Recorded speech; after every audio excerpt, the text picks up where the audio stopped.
기재부가 엔화 약세 문제를 대외 위험 요인으로 공식 분류했습니다. 기재부가 그린북에서 엔화 약세를 대외 위험 요인으로 공식 분류한 것은 지난해 초 이후 1년 만입니다. SK하이닉스가 디램 업황 개선과 4분기 호실적 기대감까지 더해져 4거래일 연속 상승세를 이어가 현대모비스와 포스코를 제치고 시가총액 3위에 올랐습니다. 삼성전자의 잠정 실적 발표로 4분기 실적 시즌이 본격화된 가운데 4분기 실적 부진의 이유로 NHN엔터, 삼성테크윈, 삼성전기 등 주요 종목의 목표 주가가 줄하향하고 있습니다. STX, 웅진동양 등 3개 그룹이 해체 위기에 놓여있고 자구 계획을 내놓은 한진과 동부, 현대 등도 올해 재계 순위가 2에서 5단계씩 떨어질 것으로 전망되고 있어 1998년 외환 위기 이후 최대의 재계 판도가 급변하고 있습니다.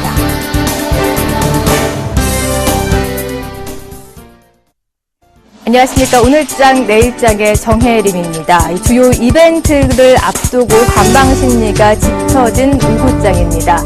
아무래도 내일 금융통화위원회의 기준금리 결정이 남아있고 옵션 만기일까지 맞물려 있기 때문인데요. 오후장 전략도 오늘장 내일장과 함께 하시면서 이 시각 지수 흐름부터 살펴보도록 하겠습니다. 코스피 오늘 강보합 출발을 했습니다. 하지만 삼성전자의 낙폭이 커지자 장중에 인해 하락 반전했는데요. 삼성전자의 발목이 잡히면서 1960선 장중에 이탈하기도 했습니다. 하지만 상승폭을 점점 키워나가며 장중에 또 1960선을 회복하기도 했는데요. 현재는 특별한 수급 주체가 없이 제자리에서 맨맨 돌고 있습니다. 보합권에서 등락을 거듭하고 있는데 2.31포인트 하락하면서 1957포인트에서 거래가 되고 있습니다.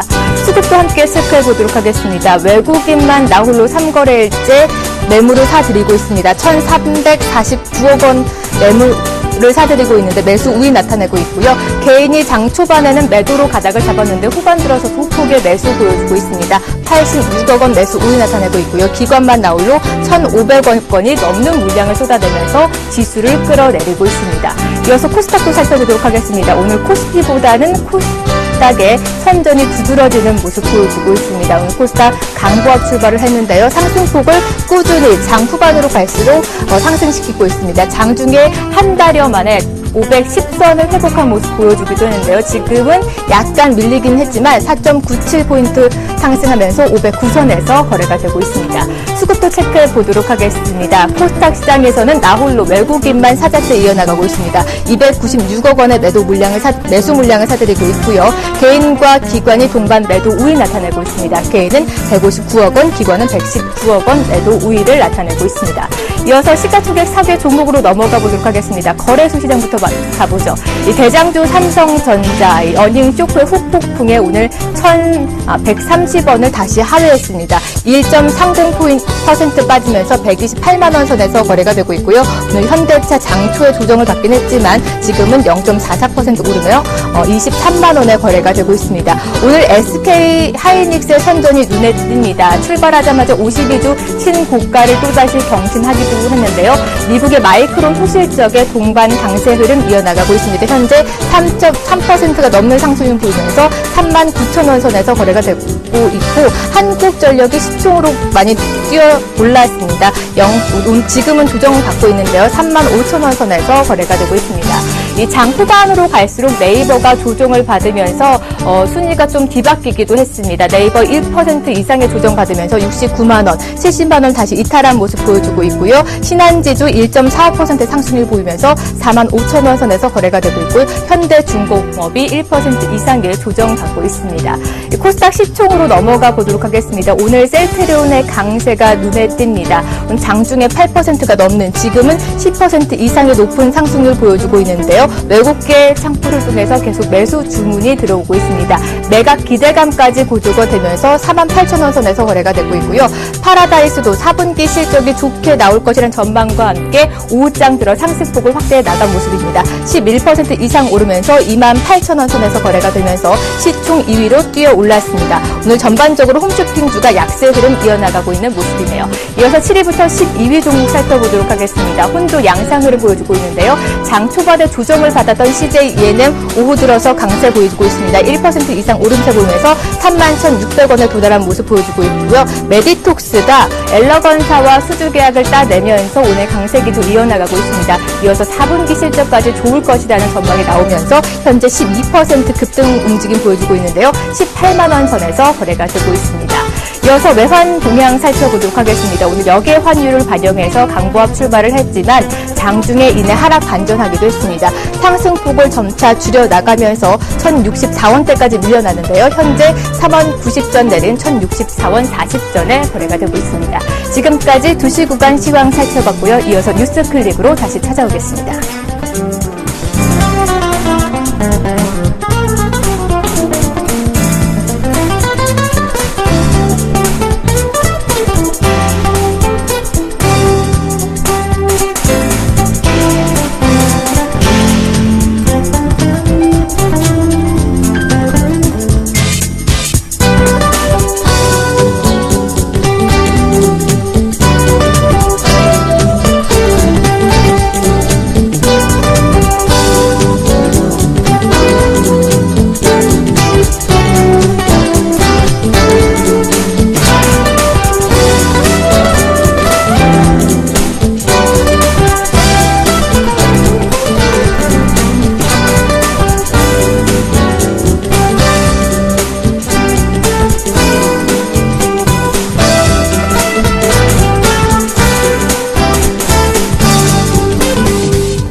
네, 오늘 장에서도 어떤 뉴스들이 핫하게 떠오르고 있는지 뉴스클릭 함께 보도록 하겠습니다. 오늘은 골든 투자자문의 정태근 팀장과 함께 하도록 하겠습니다. 안녕하세요. 네, 반갑습니다. 네, 오늘은 많은 뉴스 중에서 CES가 개막함에 따라 관련 뉴스들이 많이 올라와 있습니다.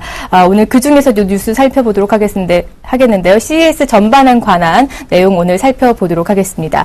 현지 시각으로 7일부터 나흘간 미국 라스베이거스에서 세계 최대 가전 박람회죠. CES 2014가 열리고 있습니다. 이 세계 경제 침체 속에서도 이 스마트 시장이 유일한 돌파구로 꼽히게 되면서 이를 둘러싼 세계 각국의 경쟁이 치열해지고 있는데요. 그래서 오늘 CES에 대해서 자세히 살펴보도록 하겠습니다. 먼저 이 CES 2014 관전 포인트부터 짚어보죠. 네, 일단 혁신 기술이라 해야 될까요? 어떤 신기술이 나온지를 좀 봐야 될 것 같은데, 네.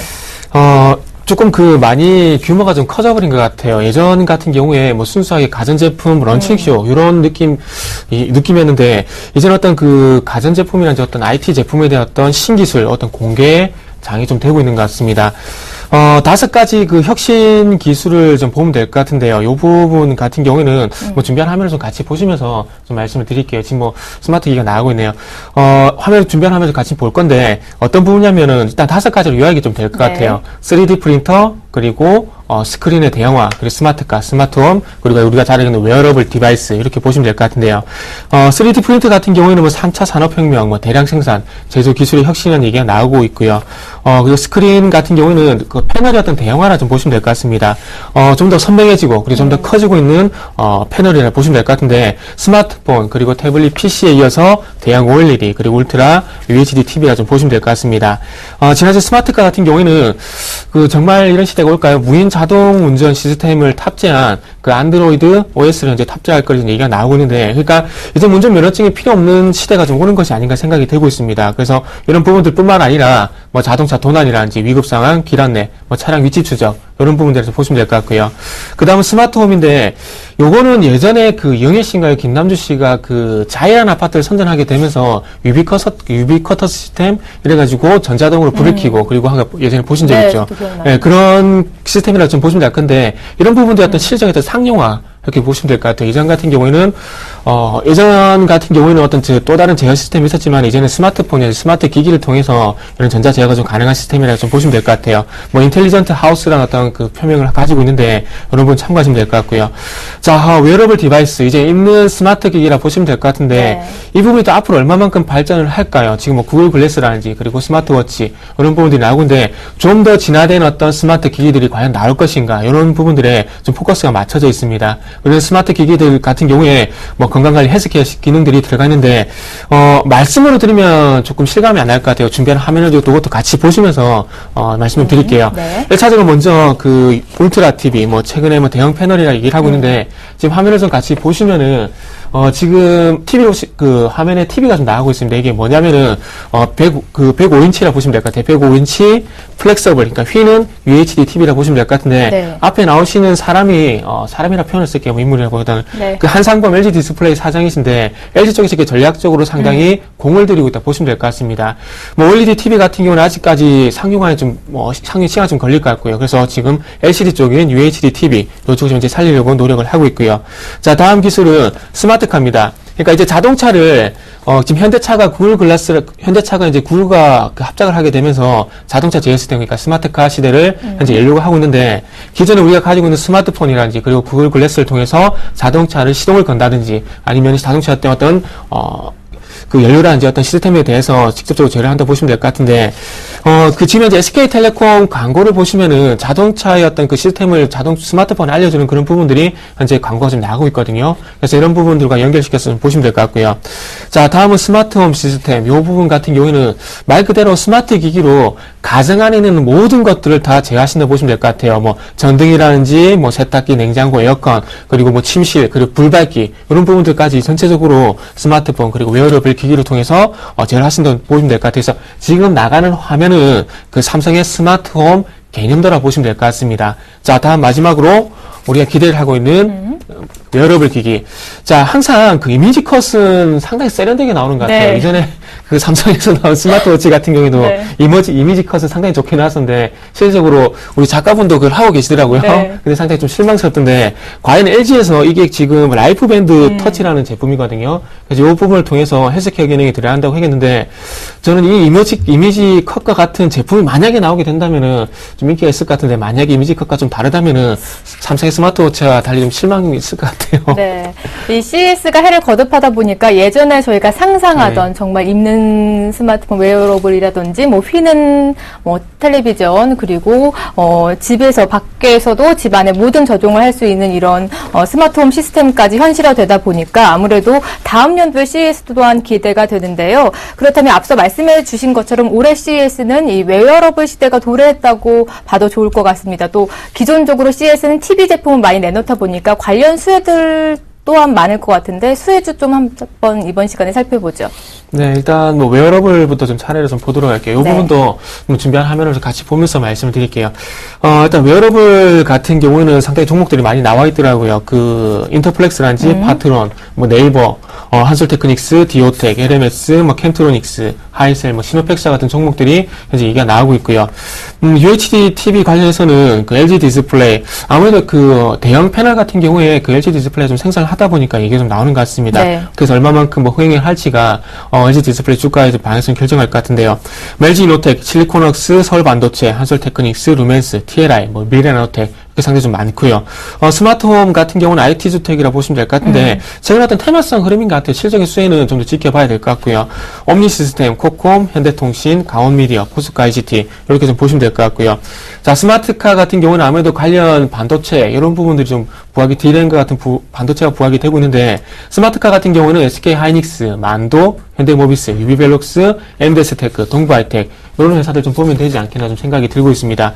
엠데스테크 같은 경우에는 지금 현대차가 지분을 갖고 있으면서 그 자동차 스마트카 시스템 현재 합작법인 정도의 어떤 성과가 있기 때문에 이게 좀 지켜보셔도 될 종목이 아닌가 생각이 들고 있고요.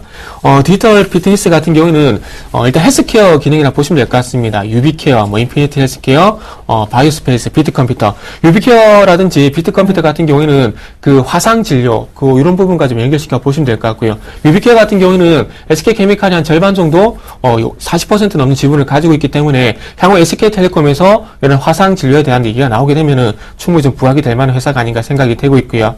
자, 3D 프린트 같은 경우에는 뭐 거의 테마성이라 봐야 될 것 같은데, TPC, SMEC, 하이비전 시스템, 우리기술, 모아텍, GMP 같은 종목들이 좀 부각이 되고 있습니다. 하이비전 시스템 같은 경우는 직접적으로 그 제품을 현재 생산을 하고 있고요. 그리고 GMP 같은 경우는 HP와 어떤 그 사업 협력을 맺어 갖고 있기 때문에, 국내 쪽이나 이제 해외 쪽의 어떤 회사가 부각이 되냐에 따라서 조금 종목에 대한 어떤 희비가 좀 교차될 가능성이 좀 있을 것 같습니다. 네.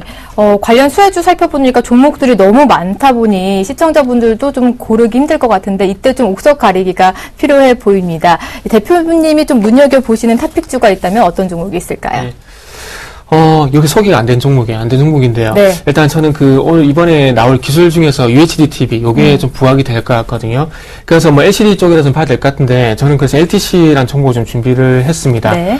LTC 같은 경우에는 그 LCD 제조 공정에 들어가는 방리액을 현재 생산하는 업체라고 보시면 될 것 같은데, 지금 이제 삼성 디스플레이 이제 독점적으로 공급을 하고 있고요. 올해 1분기부터 중국 업체에 순차적으로 이제 공급할 예정이라고 합니다.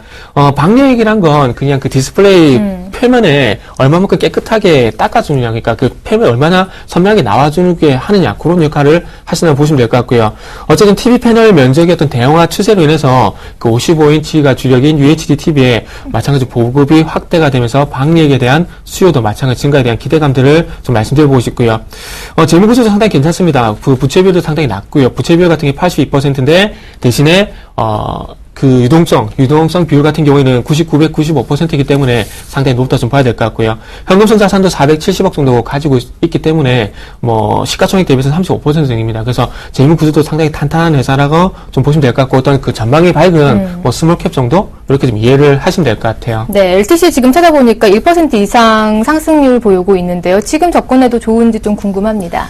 네, 요 종목은 지금 이제 그 기간제 좀 거치고 있는데, 그 중국의 수저우 LCD 공장 만약에 좀 부각이 되게 된다면 LCD 관련주도 좀 부각이 될 수 있을 것 같거든요. 그래서 저는 한 19,000원대, 지금 보여주고 있는 19,000원대 요 정도 가격만 지켜주게 된다면은 네. 충분히 가능하지 않겠나 생각을 하고 있고요.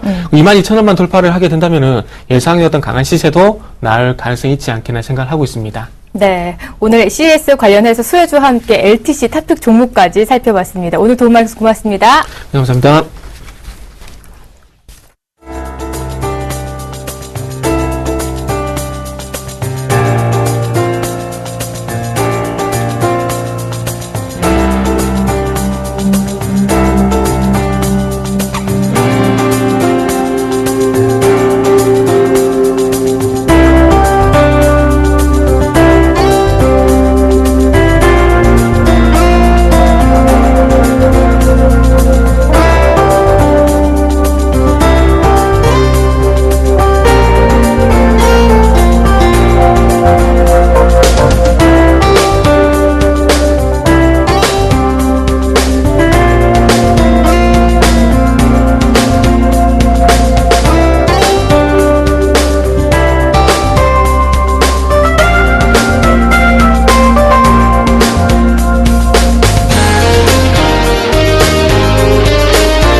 안녕하십니까. 오전 오후 잘 보내고 계십니까? 코스닥 투자하시는 분들은 오늘 조금 신이 나죠. 그래도 한 1% 가까운 상승이 나타나고 있습니다. 반면 이제 대형주 투자하시는 분들은 조금 재미없는 이런 장세가 연출이 되고 있습니다. 외국인들이 다시 한번 선물해서 3,000계약 정도의 순매도가 나오다 보니까 시장이 다시 한번, 이 외국인들이요 지금 시장에 어떤 맛을 갖다가 한번 살짝 보면서 테스트하는 이런 흐름들이 나타나고 있다, 이렇게 볼 수가 있겠네요. 속된 말로 간을 본다, 이렇게 해야 되는 게 맞는 표현인 것 같습니다. 즉 오늘 선물 한 좀 때려보니까 시장이 먹히더라 이거죠. 그러면 또다시 미끄러지게 빵 때려가지고 이 투기적인 선물로서의 이익을 만들겠다, 변동성을 좀 키워가겠다, 이런 흐름들이 전형적으로 나타나고 있는 상황이다, 이렇게 볼 수 있겠는데요. 그렇지만 펀더멘탈은 변하는 게 아니죠. 이런 하루하루의 흐름에 너무 집착하지 마시고요. 항상 느긋하게 웃으면서 시장을, 주식 투자는요 항상 여유가 있어야지 이긴다, 이렇게 말씀을 드리겠습니다. 오늘은 제가 어떤 종목을 가져왔을까요? 오늘의 Y는요, 호텔 신라입니다. 오늘의 Y, 호텔 신라. 호텔 신라의 급등. 와 그러노? 오늘 호텔 신라가 와 이리만 올라가지? 이런 부분이 지금 가장 큰 이슈가 되고 있는 부분인데요. 우선, 싱가포르 공항, 창이 공항입니다. 정말 좋아요. 이 창이 공항과 그리고 홍콩의 청랍콩, 그리고 한국의 인천 공항, 이게 세계적으로 굉장한 공항이고 시설도 정말 잘 돼 있고 시스템이 잘 돼 있어가지고 해마다 이렇게 좋은 성적을 받고 있는데요. 그 중에서 창의공항 같은 경우에는요, 이 매출이 어마어마한데 여기에 호텔 신라 면세점이 입점을 하게 됐습니다. 언제부터냐? 올해 10월부터 입점을 하게 됐는데요. 상대적인 부분이 있는 것 같습니다. 롯데 면세점은요, 주류 담배, 그리고 또 화장품, 이쪽에 다 넣었는데요. 이 롯데 면세점은 다 탈락했는데, 신라 면세점이 잡음으로 인해서, 상대적으로 좀 더 부각될 수 있는 내용이었다. 이렇게 볼 수가 있겠네요. 그러면 지금 화장품과 그리고 향수 쪽의 부문에 면세점이 입점하게 되는데, 이 부분이요, 이 창의공항 전체 매출액의 한 30%가 넘습니다. 창의공항 전체 매출액이 한 10억 달러 정도 되는데, 그 중에서 이 화장품하고 향수 쪽이요, 약 한 3,500억 정도로 추정되고 있는 부분이거든요. 굉장한 매출이 발생한다. 이렇게 볼 수가 있으니까요. 오늘 시장에서 이 호텔 신라, 왜 이리 좋은 호재가 나왔지? 좀 사보자 하고 덤벼들고 있는 게 아닌가. 이렇게 판단할 수가 있겠습니다. 자, 누가 사고 파나 보니까요. 역시 오늘은 외국인과 기관이 전부 다 쌍끌이 매수가 나타나고 있는데요. 특히 기관들이 앞다투어, 야, 나 좀 잡자. 난리가 난 것 같습니다. 자, 재밌는 사실은요. 지난 10월 중순에서 11월 초 사이에 외국인들이 급속도로 많이 매수를 했는데요. 이때 매수 부분이요. 전체 이 주식 수의 약 5% 정도를 증가를 시켰어요. 굉장히 많이 샀던 거죠. 빠른 템포로 샀는데 이 평균 매수 단가가요. 한 67,000원 정도 됩니다. 67,000원이니까 굉장히 지금 아주 바닥에서 사놓은 물량이라기보다는 최근에 몇 달 전에 사놓은 물량이 오늘에서 이제 빛을 보는 이런 흐름들이다. 이렇게 볼 수가 있는데요. 참 재밌는 사실은요. 그 기관의 입장에서는 9월 초부터요. 계속적으로 매도를 했어요. 연기금을 제외한 기관들을 계속적으로 매도를 했는데 이 매도의 또 평균 단가가 얼마냐면 67,000원이에요. 즉 67,000원이라는 가격은요. 외국인과 기관의 손바뀜이 완전히 이루어진 가격대거든요. 근데 67,000원을 꾸준하게 잘 지켜낸 이후에 오늘 같은 호재가 뻥 나오니까 주가가 그냥 올라간다. 더불어서 기관은 꾸준히 팔았다 그랬잖아요. 팔고 보니까 이게 아니네 이거. 사야 되겠네. 부랴부랴 사느라고 주가가 몇십 %가 넘어가는데도 마구마구 사고 있다. 이렇게 봐야 되겠네요. 자, 그러면 오늘의 이 호텔 신라가 과연 이 창의공항의 이 면세점 입점만 가지고 올라갔겠느냐? 아니, 여기 안에 들어있는 핵심을 한번 보자. 이 핵심이 뭐냐? 이 핵심은요, 바로 삼성그룹의 지배구조 개편이 분명히 베이스에 깔려 있다는 걸 아셔야 돼요. 삼성그룹의 이 지배구조 개편에 따라서 여러 가지 이제 수혜주들이 많이 언급되는데 그 중에 핵심적인 부분이 바로 호텔 신라인데요. 호텔 신라는요, 이 이부진 씨가 회장으로 했잖아요. 그런데 이 호텔 신라는요, 삼성의 지분이 없어요. 삼성그룹들의 지분들이 별로 없고, 이부진 씨는 어때요? 삼성 에버랜드의 지분을 8% 이상을 가지고 있단 말이죠. 자, 그룹사 지배구조 함에 있어가지고 결국요, 호텔 신라가 삼성의 어떤 일정 부분을 분명히 위치를 차지하기 위해서는 어떤 방식이 나올 가능성이 크냐면 삼성 에버랜드의 식자재 부분이 있거든요. 에버랜드의 식자재 부분이 어디로 넘어간다? 호텔 신라로 넘어갈 가능성이 굉장히 많아요. 그러면 공짜로 줄 수는 없는 거겠죠. 그러면 어떻게 될까요? 호텔 신라가 삼성 에버랜드의 식자재 부분을 가져오면서 호텔 신라의 지분이 어디로? 삼성 에버랜드로 들어가게 되는 거죠. 그럼으로써 이제 삼성그룹의 이 식자재나 호텔 신라, 이 엔터테인먼트 부분과 이 요식업, 음료수, 숙박들이 전부 다 또 한 번 삼성그룹 내로 편입이 되고 확고한 자리매김할 가능성이 굉장히 높다. 이렇게 봐야 되거든요. 그러면 과연 에버랜드의 식자재 부분을 가져온다면 호텔 신라 측면에서는 이 주가에 도움이 되느냐? 무지하게 도움이 됩니다.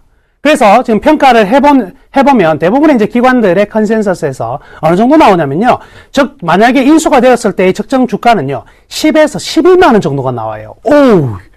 그때 이러한 리포트들이 나오고 평가가 됐을 때까지만 하더라도 주가가 5만원대였거든요. 근데 이미 이제 10만원, 11만원 이야기가 나온다는 자체는 이미 여차하면 10만원, 11만원 달려갈 수 있는 기본적인 베이스가 있었어요. 단기적으로 계속 올라왔으니까 시장은 놀고 있고 그러다 보니까 서로서 충돌되는 동안에 어느 일정 부분 기간 조정이 있었거든요. 여기에 창의공학 면세점이 들어가니까 이 재료 가지고 그냥 엎어치고 매치고 땡겨보자 이렇게 팡 올라간다 이렇게 보셔야 돼요. 그러니까 단순히 오늘 나타난 내용만 아니라 그 기저에는 무엇이 깔려 있다고요? 바로 삼성그룹 지배구조 개편이라는 게 깔려 있다는 거 이거 알아두셔야 되겠습니다.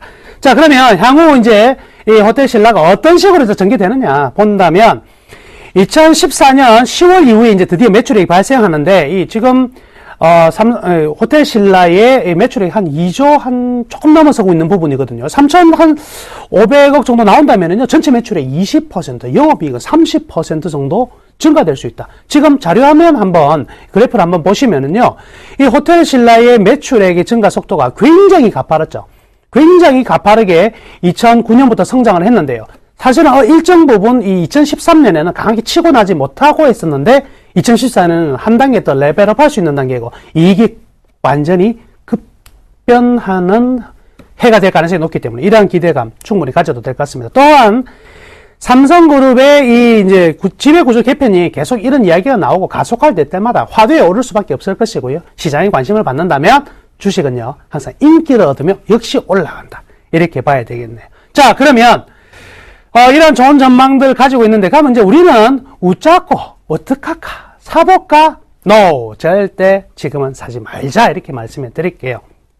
현 시점 추격 매수는 절대 불가다. 이렇게 말씀해 드리겠습니다. 첫 번째 이유는요, 현재의 주가는요, 아직까지는 분명히 이 내재 가치 측면에서는 상당히 부담스럽다. 이렇게 볼 수가 있겠습니다. 자, 자료화면 한번 보시면은요, 제가 만들어 놓은 이 밸류 밴드, 즉, 기업의 주가와 이익이 투영된 이 밸류 밴드 상황에서 지금은 최상단에 위치해 있는 부분이거든요. 그렇기 때문에 최상단에서 향후 더 올라갈 수는 있겠지만은 현재의 밸류에이션은 분명히 부담이 된다. 이렇게 봐야 될 것입니다. 그러면 현재의 밸류에이션이 부담된다면 기간을 좀 기다리면 되겠죠. 다시 우리가 언젠가는 좀 있다가 한번 잡을 기회가 있으면 또 잡을 수 있을 거 아닙니까? 그러니까 지금 말고 좀 천천히 기다려가지고 타이밍으로 본다면은요, 적어도요, 올해 1, 4분기 좀 지나서 좋은 매수 타이밍이 나오지 않겠나, 이렇게 생각되네요. 그래서 오늘 푸탁푸탁 움직인다고 해서, 야, 맛있는 물고기라 해서 덥석 잡으면은요, 이거 디스토마 올 가능성이 있다. 조심하자. 잡지 마시고, 느긋하게 좀 기다렸다가 대응하자. 이렇게 말씀해 드리겠습니다. 그래서 철저히 추기 매수는 하지 마시고요. 기간적으로는 한 1, 4분기 지나서가 가장 좋은 타이밍이 오니까요. 지금은 그냥 내둬라. 이런 내용이 있었구나. 이 정도만 생각하시면 되겠습니다. 자, 오늘 오후 얼마 남지 않았습니다. 힘내시고요. 파이팅 하시면서 여러분 종목 상한가 팡팡 터지기를 기원합니다. 감사합니다.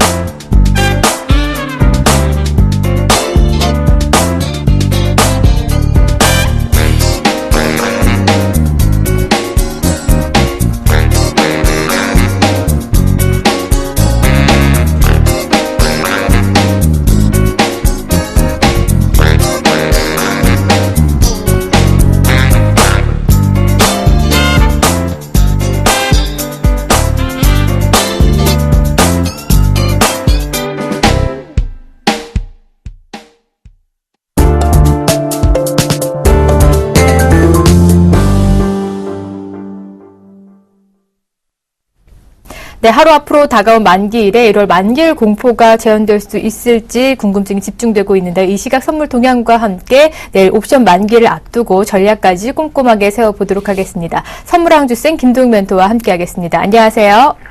네, 안녕하지는 못하는 것 같은데, 네, 반갑습니다. 네, 이번 주 들어 처음으로 외국인이 나홀로 매도 출발을 했습니다. 오전장 이 외국인 수급이 중요하다라는 말씀과 함께 외국인이 매도로 일관하면 매도 포지션이 유리하다라는 전략 세워주셨는데요. 시간이 갈수록 이 매도 강도가 커지다 보니까 횡보하고 있습니다. 오전장 죽셈 전략에 따라서 매도 포지션 위치해신 분들은 수익권에 들었을 것 같은데 오후장 성공 전략도 함께 세워주시죠.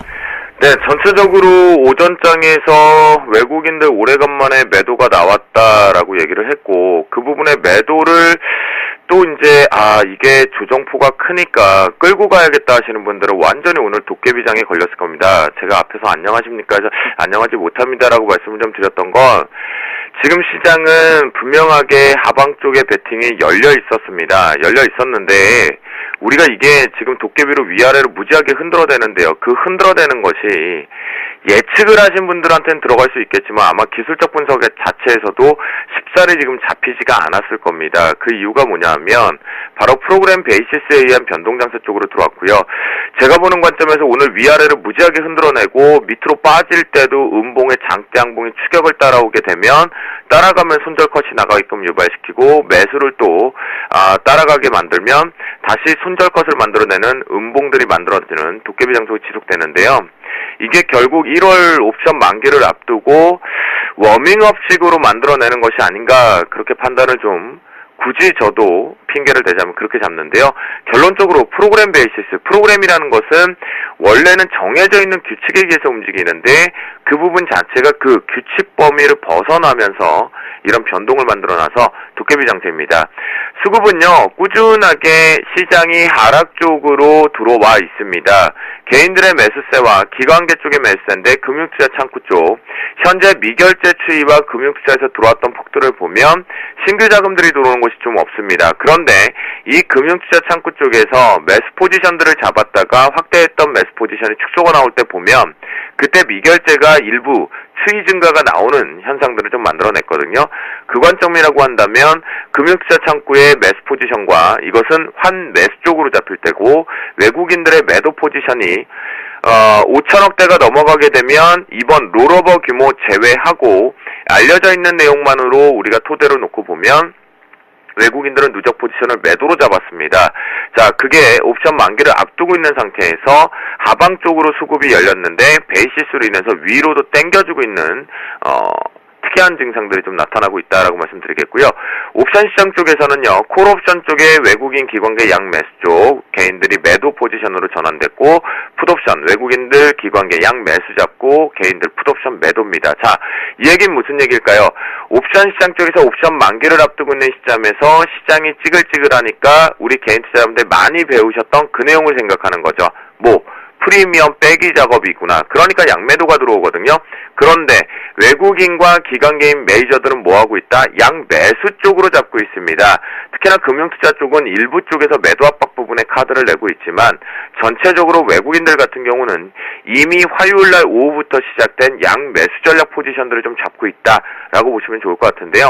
그 부분 때문에 도깨비 장세가 계속 지속되고 있다라고 보시면 좋겠고, 자, 프로그램 쪽에서는 보면요, 베이시스 자체를 위쪽으로 콘텐코를 상당히 급하게 빼는데요. 급하게 빼면 올리면 올릴수록 차익 쪽에선 매도가 계속 출회가 되고 있는 반면에 많은 규모는 아니지만 오히려 비차익 쪽이 방향성을 잃어버렸고 그 부분에서 매도로 일관되면서 프로그램 베이시스가 위쪽으로 열리면 열릴수록 프로그램은 매도 압박 부분으로 나오고 있다. 그렇다고 한다면 시장에서 언급되고 있는 백워 상황 때문에 프로그램이 유발될 거니 조심하자. 이 말이 좀 바뀌어가고 있는 현상들을 나타내고 있다라고 보시면 좋겠는데요.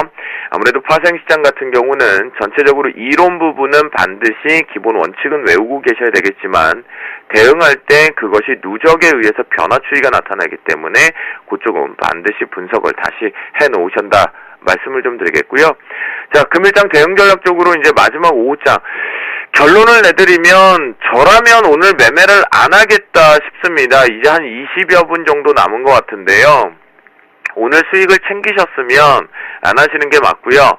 지금이라도 좀 하고 싶으시다면 저는 오히려 여기서 아주 짧은 번트 전략이라고 한다면 매도다라고 말씀을 좀 드립니다. 매도다라고 말씀을 좀 드리겠고요. 그거 번트라고 했습니다.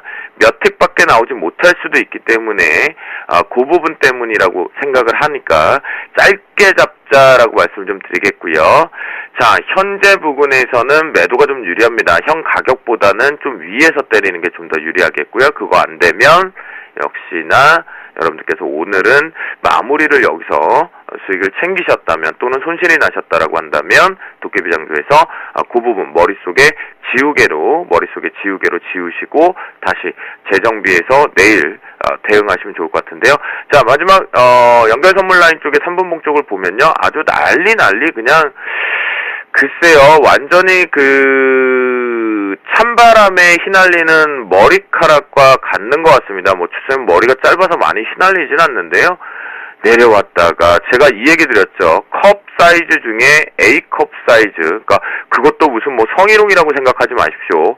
제가 여러분들께 A컵, B컵, C컵이라는 게 그 폭 때문에 말씀드렸는데, 이렇게 역으로 A컵, V컵, 그 다음 여기서도 마찬가지로 A컵이 나왔거든요. 이 반등은요, 이런 식의 컵 사이즈는요, 결국은 시장에 돈을 얼마나 담아내느냐 때문에 컵이라는 표현을 쓴다고 말씀드렸죠. 이거는 대부분 대응을 거의 못하고요. 따라가다가 죽는 대응법이거든요. 제가 늘 강연회장에서도 말씀드릴 때 A컵이 나올 때가 가장 개인 투자자한테 힘든 장이다라고 말씀을 좀 드렸습니다. 그리고 오전에 황금 라인이 257.50짜리였는데요. 그 부분 역시나 뚫어내지 못하고 내려왔기 때문에 매도 전략이 계속 유지가 됐는데 이 폭들이 위험하셨던 거죠. 두 개의 강한 A컵 때문에 위험하셨고요.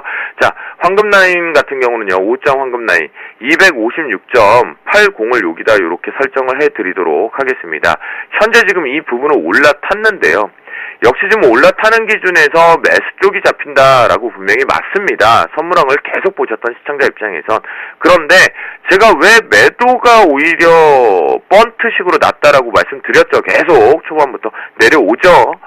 내려오는 거 이걸 제가 마치고 있다라는 게 여러분들께 짧게라도 튀기로도 나온다라는 건 시장을 그만큼 디테일하게 보고 있고 저도 지금 이빨 갈고 있습니다. 내일 만기 때문에. 그런 관점이기 때문에 여기서 아주 짧게 매도만 보시다라고 말씀드리겠고요. 확정 쪽에서 혹시라도 보유하고 계신 분들 입장에선 이 256.80은 종가상으로 기준을 좀 잡아드리도록 하겠습니다. 요건 종가상으로 좀 기준을 잡는다라고 말씀을 좀 드리니까요. 종가는 지지가 나온다라면 내일 부분에 대해서 다음 방향성은 분석해 봐야 된다라고 말씀을 좀 드립니다. 이 매매를 하고 싶지 않다라는 답변을 주실 정도로 오늘 A컵이 두 번이나 연출되는 도깨비장이 연출되고 있습니다. 앞서 이 프로그램 베이시스에 인한 변동 장세가 계속 연출이 되고 있는데 지난해 12월 만기 이후에도 처음으로 베이시스가 이 이론가를 밑돌면서 이번 1월 만기일 당일 베이시스 수준도 중요하다라는 평이 나오고 있는데요. 이 점은 또 어떻게 보시나요? 네, 일단 시장에서는 이 프로그램 베이시스 영향력을 상당히 크게 언급을 할 수밖에 없는 건 매수 차익 잔고 부분과 매도 차익 잔고 부분의 스프레드 자체가 벌어져 있는 쪽에서 이번에 배당을 노리고 들어왔던 매수 차익 잔고의 억지성의 매수분들이 청산 쪽으로 나가야 되는 부담감이 있기 때문입니다. 그 부분은 분명히 맞는 부분인데요. 현재 시장에서 이런 얘기를 하죠. 베이시스의 추이를 보고 이 부분이 백화 상태가 될 경우에 낮은 컨텐커가 될 경우에 물량들이 많이 출회될 것이다 라는 언급도 좀 많은 것 같은데요. 아니죠. 오늘 증상만 보더라도 베이시스 자체가 컨텐커 상황이 깊은 컨텐커 쪽으로 1.2대가 넘어서고 1점대가 넘어서자마자 그때부터 물량이 출회되거든요. 그건 결국은 지금 현재 기준에서 위쪽으로 당겨준다고 하더라도 프로그램의 매도 부분들을 빠져나가기는 어렵습니다. 그것을 과연 비차익 쪽에서 이 차익 부분에 대해서 출회되는 물량들을 어느 정도 바스켓으로 같이 잡아둘 것이냐 이 기로점인 것 같은데요. 분명한 거는 내일 프로그램 영향 무지하게 클 겁니다. 그런데 이것이 여러분들이 생각한 대로 백워 상태가 되고 얕은 컨텐커가 되어야지만 물량들이 많이 출회가 되고 위축이 된다. 이렇게 생각하시면 안 될 것 같고요. 현재의 프로그램 베이시스는요. 이론과 12월을 대비해서 낮고 높고도 분명히 중요하겠지만 시장이 도깨비 장세를 오늘 지속하고 있는 것으로 봐서는 자신들이 정해져 있는 베이시스 값을 가지고 스프레드 변경을 좀 만들어낼 것으로 파악이 됩니다. 이 얘긴즉슨 위쪽에 있다고 해서 매수 쪽으로 따라가고 밑에 있다고 해서 매도 쪽으로 따라가면 안 된다라는 겁니다. 그렇기 때문에 베이시스 영향 분명히 크지만 현재 제가 보는 관점에선 어설픈 컨텐코에서는 오히려 물량만 많이 유발시키게 될 것이다 라고 말씀을 좀 드리도록 하겠습니다. 네, 도깨비 장세가 지속되다 보니까 대응이 좀 더 힘든 것 같습니다. 오늘 종가상 기준 황금라인 256.80 잡아주셨는데요. 내일 옵션 만기일 주쌤의 전략이 맞아 떨어질지 한번 지켜보도록 하겠습니다. 오늘 말씀 고맙습니다. 네, 감사합니다.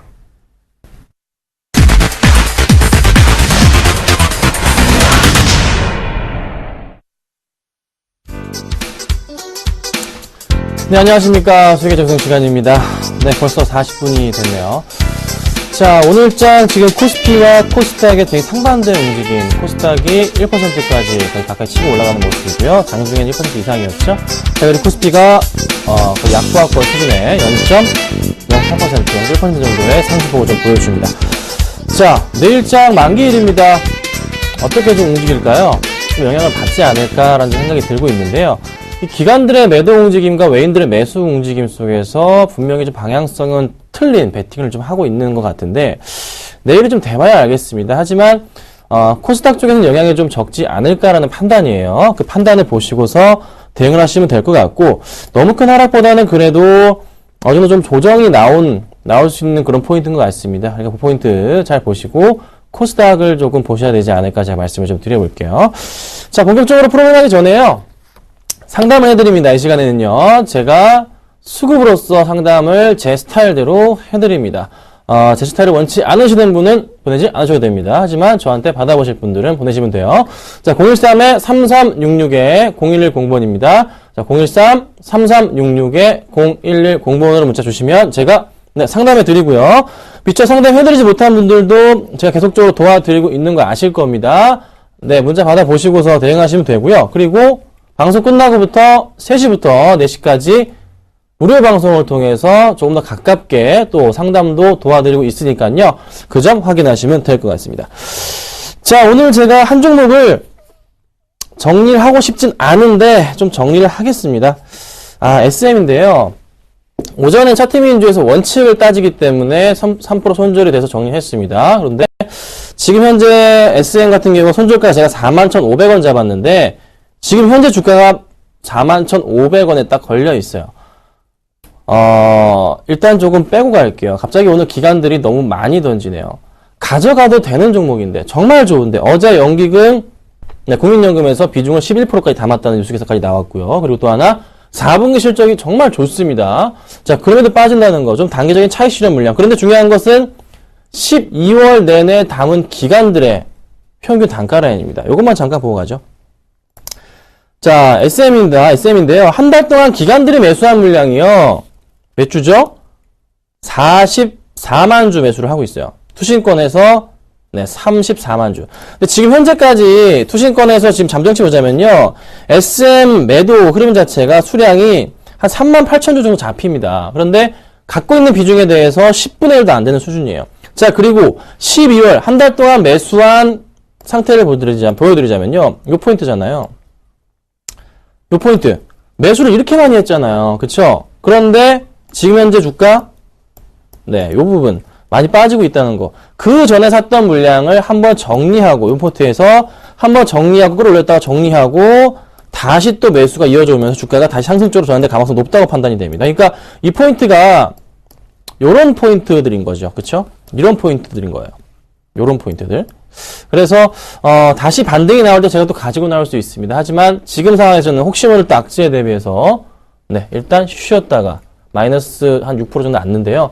쉬었다가 갈 겁니다. 그리고 이제 방송에 추천드렸던 종목 말고도 뭐 이제 제가 따로 추천드리는 종목들 있잖아요. 회원분들 많이 도움 받고 계시니까요. 요거는 잠깐 죄송하다는 말씀 좀 드릴게요. 하지만 나쁘진 않습니다. 제가 좀 선택은 제 판단은 틀리지 않았어요. 이건 분명한데 약간 조금 투신권에 배신이 있었네요. 자, 잠깐 말씀드렸고요. 오늘장 100점주 보고 바로 또 상담을 이어가도록 하겠습니다. 자, 오늘장 100점주 보니까요, SK하이닉스, 한진칼, 그리고 호텔신라, 파라다이스, 유진테크 등을 가지고 나왔습니다. 자, SK하이닉스는 제가 최근 들어서 말씀드린 포인트가 이거예요. 이 종목은 이제 지금부터 좀 매도 관점으로 보시면 좋겠다.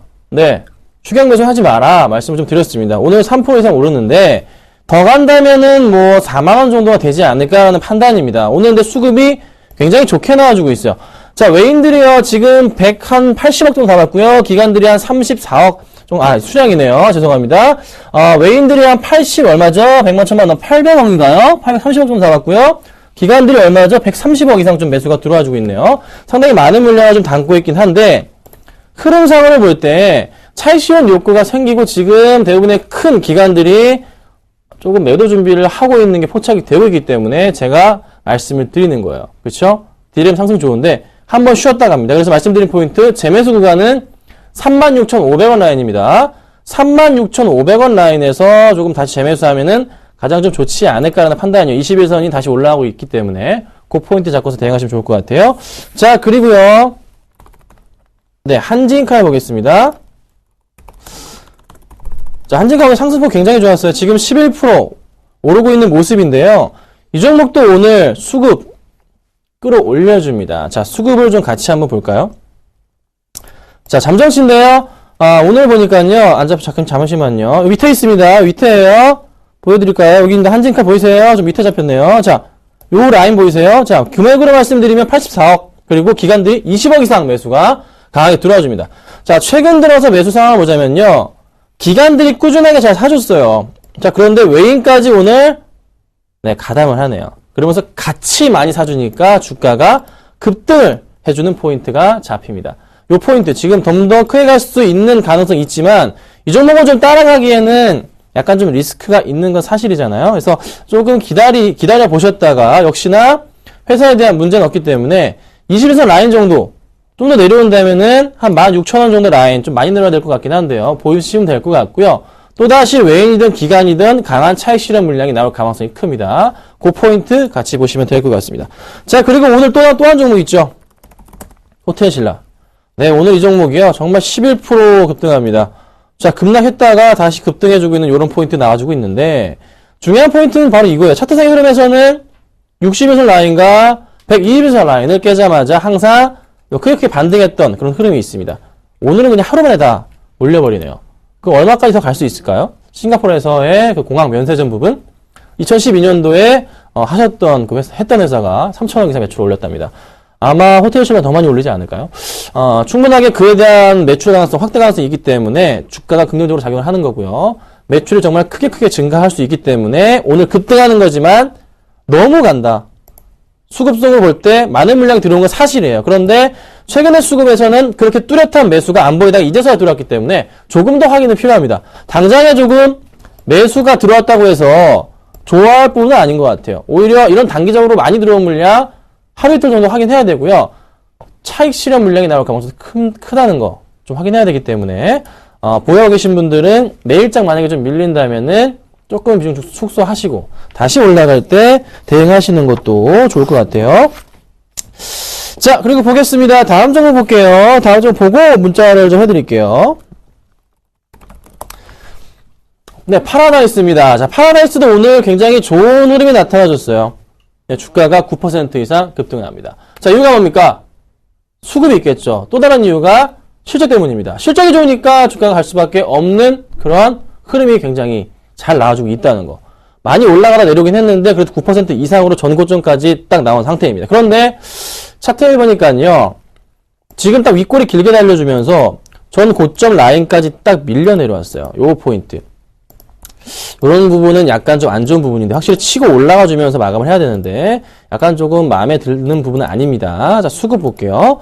오늘 역시 많은 수급 들어왔죠. 외인들이 네 굉장히 많은 물량 얼마죠? 81억. 기관들이 지금 6억 정도의 매수가 보여주고 있고 그 물량은 어디서 다? 투신권에서 매수가 들어옵니다. 자, 그런데 최근의 흐름은 투신권의 물량이 많다곤 하지만 계속 매도 흐름이었어요. 외인들만이 매수였다가 어제 많은 물량 정리하고 오늘 다시 사주는 거 이거 조금 단계적인 실적에 대한 부분으로 주가를 끌어올리는 핑계 삼아서 싹 사고 위에서 어떻게 네 팔고 나온 조금 느낌이 드네요. 따라가시면 안 됩니다. 아셨죠? 좀 조정이 있을 것 같아요. 조정이 있은 후에 다시 주가가 반등을 줄 수 있을 것 같습니다. 그 포인트 보시라고 좀 말씀을 드려볼게요. 자, 그리고 마지막 종목입니다. 네, 잘 안 쳐지네요. 자, 유진테크예요. 이거 지금 보유하고 있습니다. 보유하고 있고요. 수익이 한 6% 정도 나고 있는 추천주 중에 하나입니다. 자, 유진테크 흐름 잘 움직여주고 있는데 당연히 좀 수급 이슈가 있기 때문에 주가가 가는 거고 또 SK하이닉스가 잘 가다 보니까 주가가 급등을 하고 있는 모습입니다. 이 종목 목표가가 18,000원이에요. 기억하시면 되고요. 정말 잘 가고 있습니다. 매수는 좀 한지 됐어요. 매수 이때쯤 했죠. 그렇죠? 이때쯤 해가지고 갖고 있는 겁니다. 잘 보시면 되고요. 지금 흐름에서 수급을 보자면 역시나 유진테크 수급 어떻게 되고 있습니까? 자, 외인들 많은 물량 들어와주고 수량으로 볼게요. 코스닥이니까. 자, 외인들이요 19,000주, 기관들이 12,000주 매수 물량을 많은 물량을 매수해줍니다. 자, 최근의 수급 역시나 그렇죠? 외인들과 기관들 특히나 보시면요. 기관들의 수급 잘 들어오는 포인트에서 그렇죠? 꾸준했어요. 외국인들이 최근에 매도세 흐름에서 그래도 보시면 매도세가 많아진 흐름 12월 거의 좀 말쯤부터 해서 외인들 매수세까지 같이 많아지고 있는 모습이 나타나줬다는 거죠. 요 포인트를 기억을 하셔야 됩니다. 아셨죠? 큰 걱정 없이 상승 쪽으로의 기회가 좀 더 나올 가능성 크지 않나는 판단입니다. 그 포인트 보시면 되고요. 제가 이거 봤으니까요, 상담을 좀 해드리도록 하겠습니다. 자, 바이오스페이스 볼게요. 이거 제가 상담을 좀 해드렸던 종목인데, 정말 좋은 흐름. 지금 매수가가 8,900원이세요. 정말 잘 사셨는데 뭐가 걱정이시죠? 자, 포인트 여기입니다. 매수가 여기 사셨어요. 어떻게 할까요? 이거 상담을 제가 해드린 분 아닌가요? 살펴보겠습니다. 자, 오늘 장은 수급이 어떻게 되는지 살펴보겠습니다. 자, 오늘 보니까 바이오스페이스 수급이 좀 작은데요. 잠시만요. 좀 제가 잘 보이게 할게요. 왜 이렇게 작게 나오죠? 너무 작게 나오는데. 네, 이제 좀 잘 보이죠? 자, 보니까요. 바이오스페이스 보이시죠? 자, 외국인들이 오늘 34,000주, 기관이 46,000주, 투신이 다 사주고 있어요. 많은 물량 매수를 해줍니다. 자, 여기서 오늘 요거 기관들의 흐름을 보니까 자, 어떻게 되고 있죠? 최근 추세 제가 요거 봤잖아요. 그리고 계속적으로 기관들이 매수한 흐름, 최근 다시 들어오는 흐름, 끌어올리고 있는 흐름, 그리고 외인들이 같이 사고 있는 흐름. 오늘도 변함이 없다는 거. 오늘도 여기서 새빨갛게 매수가 들어와주고 있다는 거. 상승 가능성이 있다. 하지만 중요한 포인트는 10,000원 위에부터는 호가창 단위 자체가 보여드릴게요. 이 호가창 한 호가당 몇 프로씩 움직이죠? 0.5%입니다. 그 포인트 때문에 좀 단타가 심하긴 한데 오늘의 수급으로 봤을 때는 한 번 더 튀어 올려줄 가능성은 있어 보입니다. 크게 볼게요. 차트. 주목으로 보겠습니다. 자, 주목으로 보자면 아직까지는 좀 더 갈 수 있는 여유 자체가 요 포인트에 남아있긴 하네요. 하지만 여기 물려 계신 분들은 어찌하죠? 올라오면 나 정리하려고 여기 거래량 보세요. 밑에. 정리하려고 마음 먹고 있는 분들 아직도 보여 계신 분들이 있을 거예요. 분명히 있다고요. 그리고 이때 이제 매수하셨던 분들 정고점 치니까 팔려고 하는데 너무 잘 가서 아직 못 팝니다. 그러면 조금만 매도세가 나온다면은 정리를 하는 욕구가 강해지기 때문에 지금부터는 관점 자체를요, 매도 관점으로 보셔야 됩니다. 좋지만, 네, 박근혜 대통령이 신년 인사 때 얘기했던 수혜주지만, 그래도 매도 관점으로 보셔야 됩니다. 아셨죠? 기관과 외인들의 매도세가 잡힌다면 그 포인트를 놓치지 마시고서 대응하시면 될 것 같습니다. 자, 시간이 좀 없기 때문에요. 제가 여기까지 문자를 좀 봐드리고